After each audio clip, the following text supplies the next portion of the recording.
ॐ ज्ञानतिमिरन्धस्य ज्ञानाञ्जनशलाकया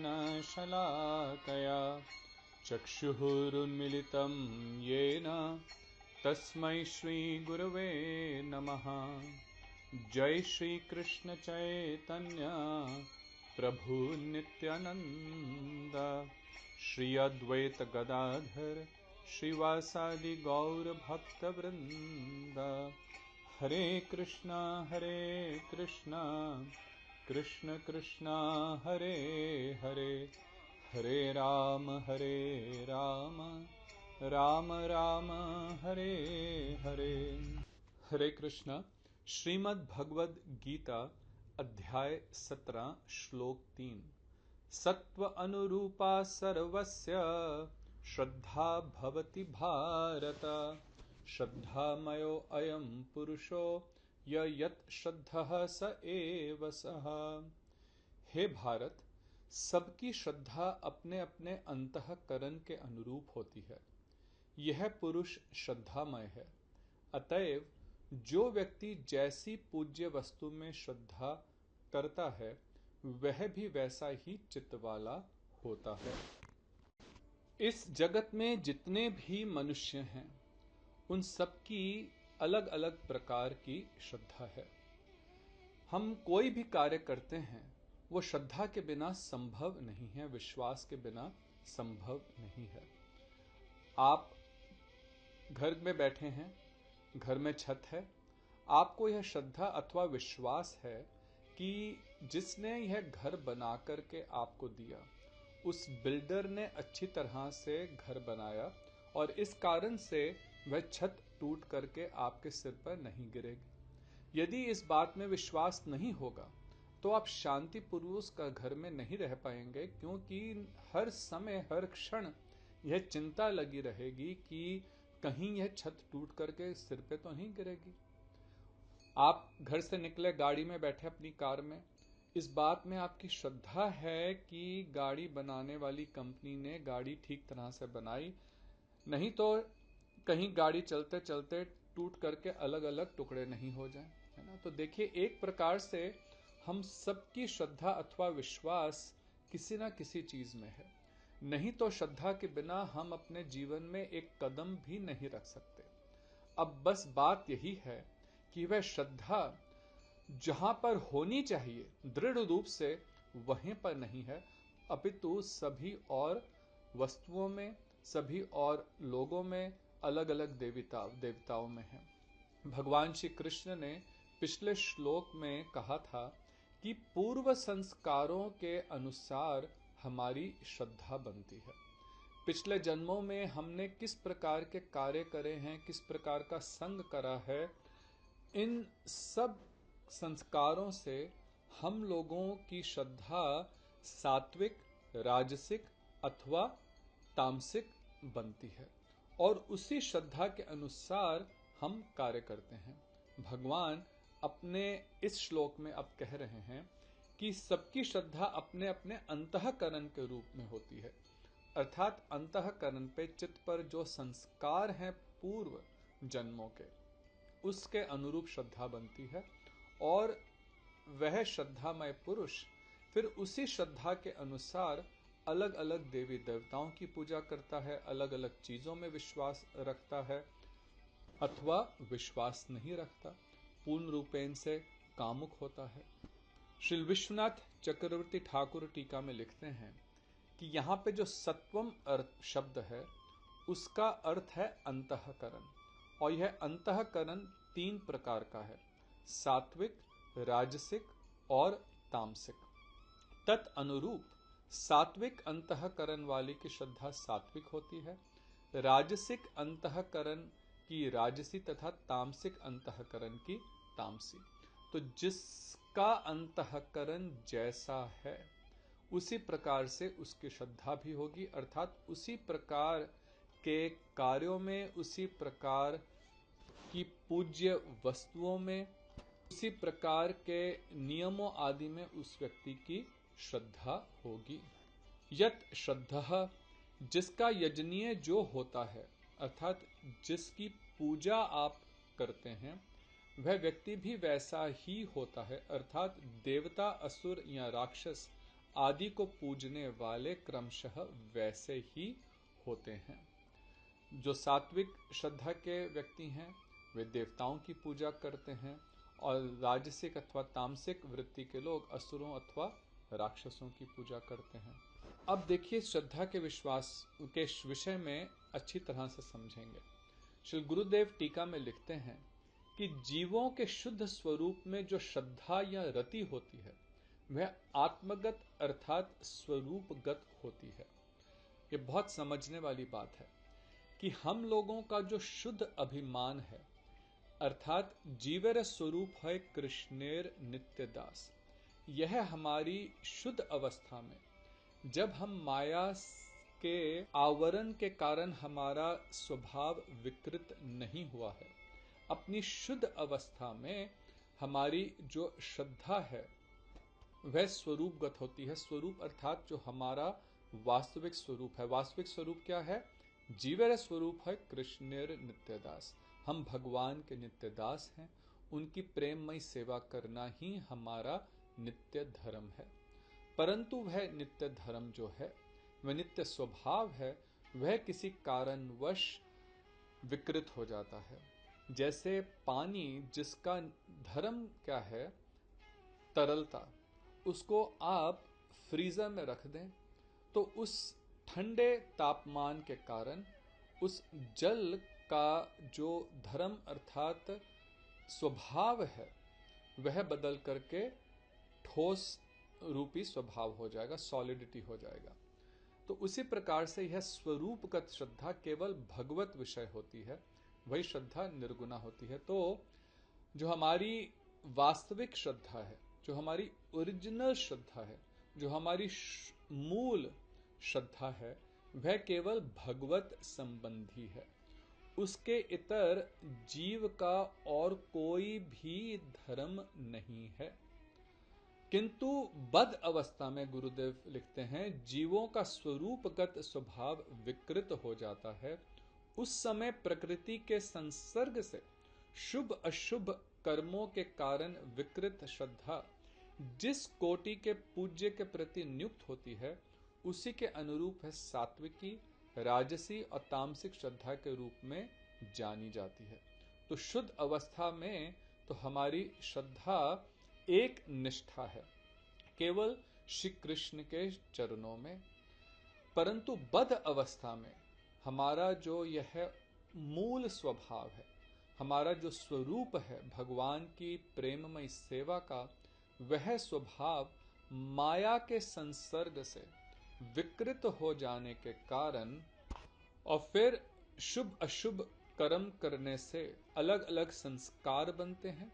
उससे वह जो विकृत श्रद्धा है, उस श्रद्धा के अनुरूप वह श्रद्धा सात्विक बनी, राजसी अथवा तामसिक। पुनः कैसे श्रद्धा बनी? हमारे पूर्व जन्मों के कर्मों के अनुसार, शुभ अशुभ कर्मों के अनुसार। तो जब जीव इस जगत में आया भगवान से विमुख होकर के, तब से ही वह पाप और पुण्य कर्मों में लगा हुआ है और इन अनंत कोटि जन्मों में नाना प्रकार के पाप पुण्य करने से जैसे उसके संस्कार बने, अंतःकरण बना, वैसी ही उसकी श्रद्धा सात्विकी, राजसी और तामसी हुई। और इस कारण से वह अलग अलग देवी देवताओं की पूजा करता है अथवा नास्तिक बनता है और उसकी श्रद्धा भी अलग अलग कार्यों में होती है। परंतु जो भगवान के भक्त हैं उनकी श्रद्धा तो भैया एक निष्ठ होती है। इसलिए चैतन्य चरितामृत में लिखा है, श्रद्धा शब्दे विश्वास कहे सुदृढ़ निश्चय, कृष्ण भक्ति कैले सर्व कर्म कृत है। मध्य लीला में यह प्यार आता है कि भक्त के लिए श्रद्धा शब्द का क्या अर्थ है। उनकी श्रद्धा क्या है कि यह सुदृढ़ निश्चय, ऐसा निश्चय, ऐसा दृढ़ विश्वास जो इधर से उधर किंचित मात्र भी नहीं होता। एक निष्ठ विश्वास कि यदि मैं कृष्ण की भक्ति कर रहा हूं अथवा कर रही हूं तो मेरे सब कार्य हो जाएंगे। उनको किसी का भय नहीं है कि अरे हमने इस देवी या उस देवता की पूजा नहीं करी तो वे रुष्ट हो जाएंगे, या उसका हमारे को कोई बुरा फल मिलेगा, संसार क्या कहेगा, समाज क्या कहेगा, घर परिवार वाले क्या कहेंगे यदि हमने ये नहीं किया वो नहीं किया। किसी विषय से उनका चित्त एक क्षण के लिए भी इधर उधर विचलित नहीं होता। एक निष्ठ भाव से उनकी श्रद्धा श्री कृष्ण के चरणों में है।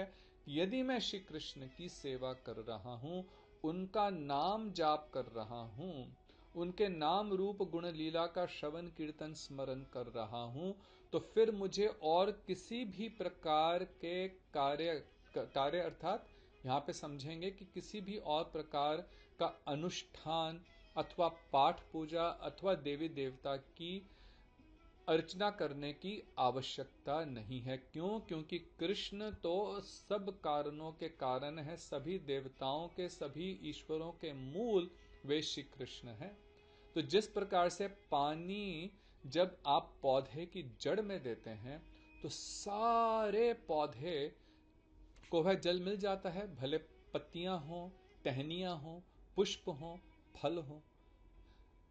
तो यदि जड़ में पानी डाला, अब अलग अलग जगह तो कोई पानी नहीं डालता, और डालेंगे तो पौधा सूख जाएगा, पानी तो जड़ में ही डाला जाता है। तो उसी प्रकार से यदि जो जड़ है संपूर्ण संसार के, भगवान जो संसार के मूल हैं, उनकी यदि हम सेवा करते हैं तो सब सृष्टि में सब कुछ अनुकूल हो जाता है। सभी देवी देवताओं की स्वतः ही आराधना हो जाती है, क्योंकि वे सबके सब तो श्री कृष्ण में ही हैं। तो भगवान की सेवा में सब बाकी सब प्रकार की सेवा कौड़ीभूत है। यह जो दृढ़ विश्वास रखता है उसकी श्रद्धा कैसी है? निर्गुणा श्रद्धा है। वह ना तो सात्विकी है, ना राजसिक है, ना तामसिक है। श्री भक्तिविनोद ठाकुर भी इस श्लोक की टीका में लिखते हैं कि भगवान श्री कृष्ण कह रहे हैं, हे भारत, सभी लोग श्रद्धामय हैं। जिस पुरुष का जैसा सत्व अर्थात अंतःकरण है, उसकी श्रद्धा भी वैसी ही है। जिसकी जिसमें श्रद्धा है वह भी वैसा ही है। अब देखो यहां पे ये इसका अर्थ नहीं समझेंगे कि जिसकी जो भी श्रद्धा है वह श्रद्धा ठीक है, ये कहने का तात्पर्य नहीं है। कहने का तात्पर्य यह है कि सबकी अलग अलग श्रद्धा है, इसी कारण से उनको अलग अलग फल प्राप्त होता है। इसी कारण से कोई संसार में बद्ध रहता है, कोई संसार से मुक्त होता है, और किसी को भगवत धाम की प्राप्ति होती है। तो इसलिए हर श्रद्धा का फल एक जैसा नहीं है, परंतु सबकी श्रद्धा अलग है।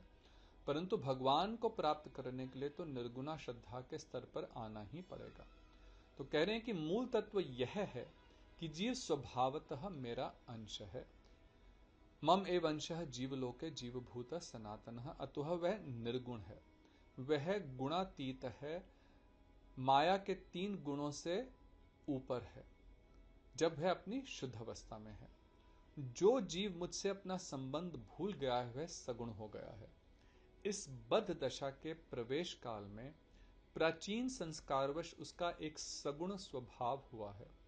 उस स्वभाव से ही उसका अंतःकरण गठित हुआ है।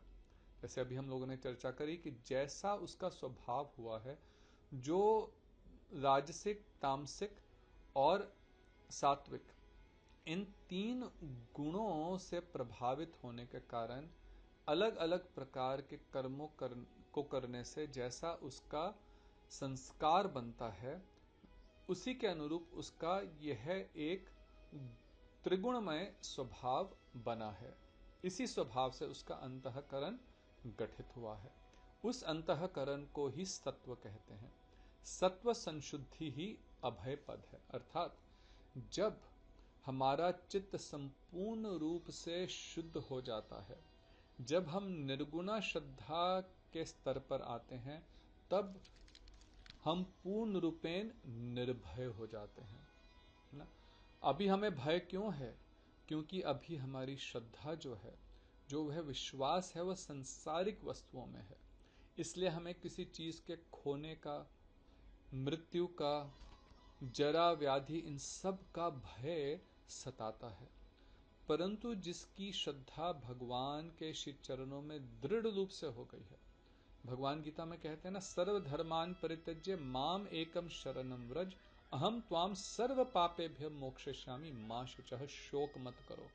तो जिसकी भगवान के श्री चरणों में ऐसी दृढ़ श्रद्धा हो गई है, वह फिर अभय पद को प्राप्त करता है। उसे किसी भी प्रकार का भय नहीं रहता, ना शोचती ना कांक्षती। वह ना किसी वस्तु के विषय में शोक करता है, ना ही किसी वस्तु की आकांक्षा करता है। केवल कृष्ण प्रेम को छोड़ करके उसके हृदय में और कोई आकांक्षा नहीं रहती। संशुद्ध सत्व की श्रद्धा है निर्गुणा भक्ति बीज, एवं अशुद्ध सत्व की श्रद्धा है सगुणा।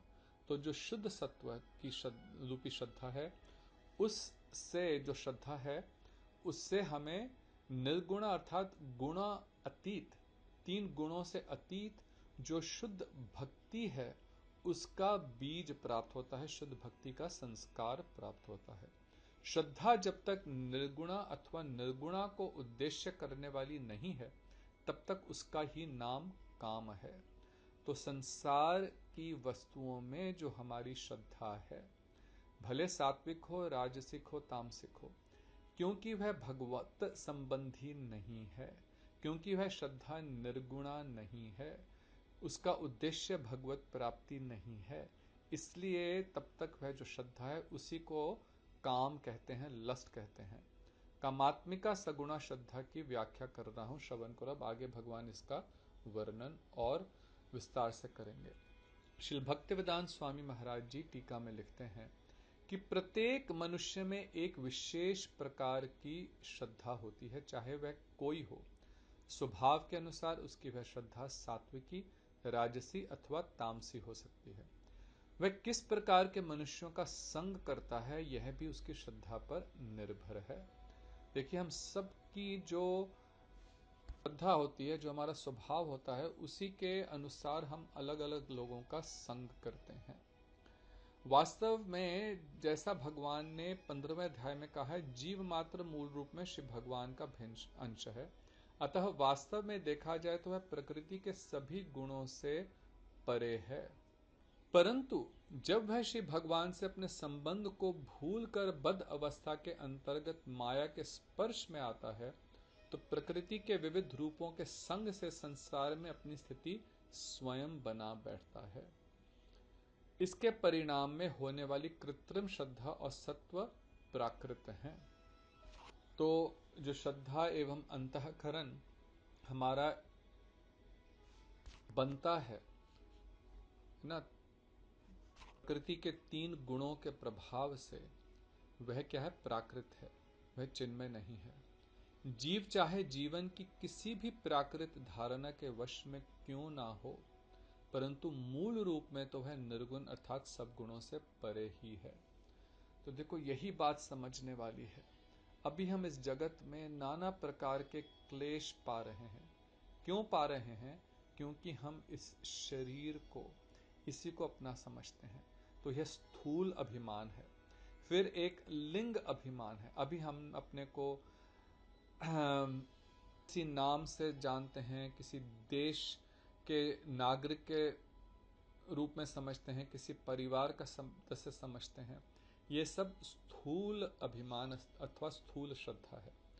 फिर है सूक्ष्म श्रद्धा अथवा लिंग अभिमान, जो मन के कारण होता है, जो हम अलग अलग कर्मों को ही अपना धर्म समझते हैं। यह सूक्ष्म अभिमान अथवा श्रद्धा है। परंतु जो शुद्ध अभिमान अथवा शुद्ध श्रद्धा है, वह कि मैं कृष्ण का नित्य दास हूं, उस श्रद्धा को प्राप्त करके, उस स्वभाव को प्राप्त करके फिर हम सब प्रकार के क्लेशों से मुक्त हो जाते हैं। तो जो हमारा मूल है, मूल रूप में तो हम ना तो शरीर है, ना सूक्ष्म शरीर अथवा मन बुद्धि अहंकार है, हम तो जीवात्मा है। और वह जीवात्मा जो है वह निर्गुण है, अर्थात सब गुणों से परे है। अतः श्री भगवान से अपने संबंध को फिर प्राप्त करने के लिए आवश्यक है कि कि वह उन सब प्राकृत दोषों से मुक्त हो जाए जो उसने ग्रहण कर लिए हैं। हे कृष्ण, भावना ही वैकुंठ जगत को लौटने का अभय पथ है। भगवत चरणों का आश्रय लिए बिना, गुणातीत साधन का अनुशीलन किए बिना हम भगवत प्राप्ति नहीं कर सकते। भगवान निर्गुण है, आत्मा निर्गुण है, तो उस निर्गुण आत्मा का निर्गुण परमात्मा से संबंध निर्गुण साधन के द्वारा ही होगा। जब तक हम कर्म कांड्य कार्य करेंगे, नाना प्रकार के देवी देवताओं के काम भावना से पूजा अर्चना करेंगे और इसी प्रकार के अलग अलग सगुण अनुष्ठान करेंगे, तब तक हम वास्तव में संसार से मुक्ति प्राप्त नहीं कर सकते। केवल कृष्ण भक्ति ही है जो निर्गुणा है और उसी के द्वारा वैकुंठ जगत को हम प्राप्त कर सकते हैं। कृष्ण भावना भावित मनुष्य के लिए इस पथ से परम गति की प्राप्ति निश्चित हो जाती है। यदि कोई इस स्वरूप साक्षात्कार के पथ को अंगीकार नहीं करता तो वह अवश्य त्रिगुणमय माया के वशीभूत रहेगा। भगवान की भक्ति निर्गुणा है और इस कलयुग में भक्ति करने का सबसे सरल साधन क्या है? भगवान के रसमय नामों का जाप करना। तो निरंतर भगवान के नामों का जाप करिए। हरे कृष्ण कृष्ण कृष्ण हरे हरे, हरे राम राम राम हरे हरे। हरे कृष्णा, राधे राधे। आपका दिन मंगलमय हो।